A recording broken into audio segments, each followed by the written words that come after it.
ഇന്ന് നമ്മൾ model questions ആണ് ഡിസ്കസ് ചെയ്യുന്നത്.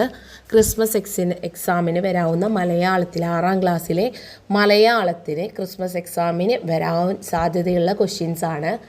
മണ്ണിനടിയിൽ കിടക്കുന്നത് അനേകം തലമുറകളെ ഊട്ടി വളർത്തിയ മഹാനീർത്തടമാണ്.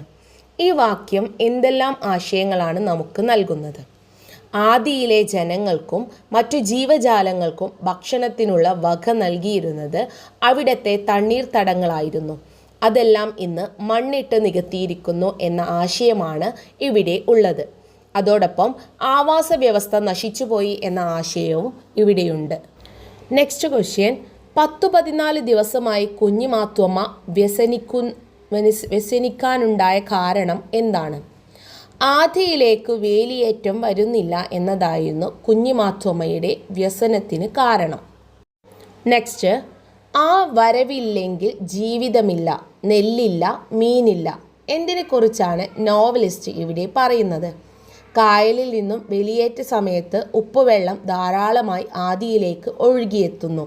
ഈ വെള്ളമാണ് ആദിയെ സമൃദ്ധിയുള്ളതാക്കിയിരിക്കുന്നത്. നെക്സ്റ്റ്, അതന്യാ ചോദിച്ചേ, നമ്മൾ ഒറ്റയ്ക്ക് അങ്ങോട്ട് പോയാൽ പറ്റുമോ? കുഞ്ഞിമാത്തുമ്മ ഉദ്ദേശിച്ചത് എന്തായിരിക്കും?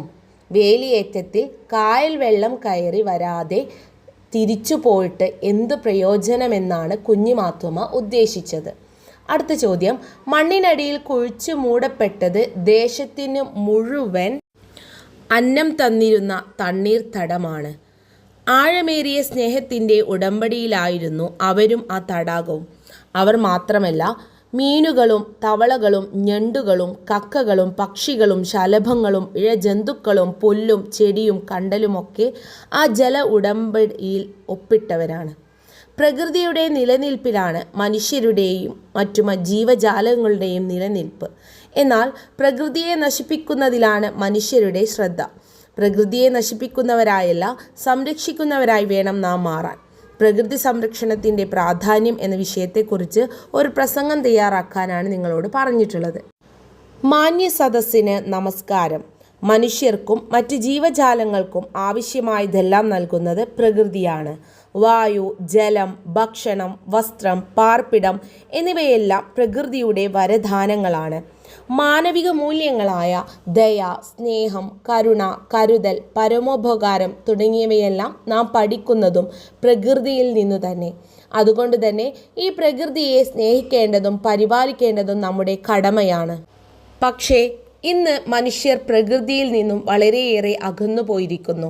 സ്വാർത്ഥലാഭത്തിനു വേണ്ടി അവർ മരങ്ങൾ വെട്ടി നശിപ്പിക്കുന്നു, വയലുകൾ നികത്തുന്നു, മണ്ണും വായുവും ജലവുമെല്ലാം മലിനമാക്കുന്നു. പ്രകൃതിയെ ദോഹിച്ചുകൊണ്ടുള്ള ഇത്തരം പ്രവർത്തനങ്ങൾ മനുഷ്യരുൾപ്പെടെയുള്ള ജീവജാലങ്ങളുടെ നിലനിൽപ്പിന് തന്നെ ഭീഷണി ഉയർത്തുകയാണ്. അതുകൊണ്ട് തന്നെ പ്രകൃതിയെ സംരക്ഷിക്കേണ്ടത് നമ്മുടെ ഓരോരുത്തരുടെയും ഉത്തരവാദിത്തമാണ്. പ്രകൃതിയെ നാം നമ്മെ പോറ്റി വളർത്തുന്ന അമ്മയായി കാണണം. പ്രകൃതിയെ സംരക്ഷിക്കാൻ നമുക്ക് കഴിയണം. അതിനുള്ള ശക്തിയും കർത്തവ്യബോധവും എല്ലാ മനുഷ്യർക്കും ഉണ്ടാവട്ടെ എന്ന് പ്രാർത്ഥിച്ചുകൊണ്ട് നിർത്തുന്നു. നന്ദി, നമസ്കാരം. ഇങ്ങനെ വേണം ഒരു പ്രസംഗം എഴുതാൻ. നെക്സ്റ്റ്, ദിനകരന് ഒരു സ്വപ്നമുണ്ടായിരുന്നു. പുറം ലോകം എങ്ങനെയൊക്കെ മാറി മറിഞ്ഞാലും ആരും കൈനീട്ടി തൊടാനിടയില്ലാത്ത ചതുപ്പും കാടും വെള്ളവുമായി കിടക്കുന്ന ദേശത്ത് കൃഷി ചെയ്തും മീൻ പിടിച്ചും കക്കവാരിയും ഒക്കെ സമാധാനമായി ജീവിക്കുക എന്ന സ്വപ്നം. ഒരു സ്വപ്നമുണ്ടായിരുന്നു എന്ന പാഠഭാഗത്തെ ദിനകരൻ്റെ സ്വപ്നത്തെക്കുറിച്ചാണ് ഇവിടെ തന്നിരിക്കുന്നത്. സൂചനയും പാഠഭാഗവും പരിഗണിച്ച് ദിനകരൻ എന്ന കഥാപാത്രത്തെക്കുറിച്ച് നിരൂപണം ചെയ്യാനാണ് പറഞ്ഞിട്ടുള്ളത്. നമുക്ക് നോക്കാം. ആദി എന്ന നോവലിലെ കഥാപാത്രങ്ങളിൽ ഒരാളാണ് ദിനകരൻ. വെള്ളത്താൽ ചുറ്റപ്പെട്ട ആദി എന്ന പ്രദേശത്ത് സമാധാനപരമായ ജീവിതം നയിക്കാനാണ് അയാൾ ആഗ്രഹിച്ചത്. പുറം ലോകം എങ്ങനെയൊക്കെ മാറിമറിഞ്ഞാലും തൻ്റെ ദേശമായ ആദിയെ തൊടാനാവില്ലെന്നും ദിനകരൻ കരുതി. പക്ഷേ ദിനകരൻ്റെ വിചാരം സത്യമായില്ല. പുറം ലോകത്തിൻ്റെ കൈകൾ ആദിയിലേക്കും എത്തി. എന്നും കൃഷിക്കാരൻ ആയിരിക്കാൻ മോഹിച്ച ദിനകരന് ആദിയിലെ തണ്ണീർത്തടം നികത്തിയതിലും അവിടെ വേലിയേറ്റം വരാത്തതിലും ദുഃഖമുണ്ട്. ആദി എന്ന പ്രദേശത്തെ സംരക്ഷിക്കാൻ കഴിയാത്തതിൽ അയാൾക്ക് കുറ്റബോധവുമുണ്ട്. പക്ഷേ ദിനകരൻ നിസ്സഹായനാണ്. ആദി എന്ന തൻ്റെ ദേശത്തെ ഏറെ സ്നേഹിക്കുകയും അതിൻ്റെ പ്രത്യേകതകളിൽ ഇണങ്ങി ജീവിക്കുകയും ചെയ്യാനാണ് ദിനകരൻ ആഗ്രഹിച്ചത്. ആദിയുടെ മകനായി ആ ദേശത്ത് കൃഷി ചെയ്തും അവിടെ മീൻ പിടിച്ചും കക്കവാരിയും സമാധാനമായിട്ട് ജീവിക്കാൻ ദിനകരൻ ആഗ്രഹിച്ചു. ആദിയുടെ ഒഴുക്കും തണുപ്പും എന്നും നിലനിന്നു കാണാൻ ആഗ്രഹിച്ച കഥാപാത്രമാണ് ദിനകരൻ. ഇങ്ങനെയാണ് നിങ്ങൾ ഒരു കഥാപാത്ര നിരൂപണം തയ്യാറാക്കാൻ പറഞ്ഞാൽ എഴുതേണ്ടത്. ഇപ്പോൾ നമ്മൾ ഇത്രയും ക്വസ്റ്റ്യൻസ് ആണ് ഈ ഒരു വീഡിയോയിൽ നിങ്ങൾക്ക് എക്സാമിന് വരാൻ ചാൻസ് ഉള്ള ക്വസ്റ്റ്യൻസ് ആണ്. അപ്പോൾ ഇനി അടുത്ത വീഡിയോയിൽ അടുത്ത ചാപ്റ്ററുമായി ബന്ധപ്പെട്ടുള്ള ഇമ്പോർട്ടൻറ്റ് ഭാഗങ്ങളും മോഡൽ ക്വസ്റ്റ്യൻ പേപ്പറൊക്കെ നമുക്ക് ഡിസ്കസ് ചെയ്യാം.